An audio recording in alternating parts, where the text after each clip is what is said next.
সকালটা শুরু হয় আমার এই ছোট্ট দোকানটা দিয়ে। প্রতিদিনের মতো আজও নতুন একটা দিন, নতুন আশা নিয়ে দোকান খুলতে এলাম।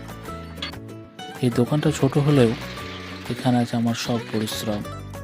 পাইপ, ট্যাপ, ট্যাঙ্কি, মোটর সব কিছুর সাথে জড়িয়ে আছে আমার স্বপ্ন।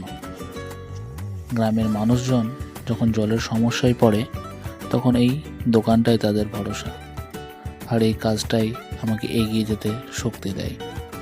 সহজ ছিল না এই পথটা, কিন্তু হাল ছাড়িনি কোনোদিন। ছোট থেকে শুরু করেছি, বড় কিছু করার ইচ্ছা নিয়েই। তোমাদের ভালোবাসা আর সাপোর্ট থাকলে একদিন এই ছোট্ট দোকানটাই বড় হবে। ভিডিওটা ভালো লাগলে লাইক, কমেন্ট আর সাবস্ক্রাইব করতে ভুলবেন না।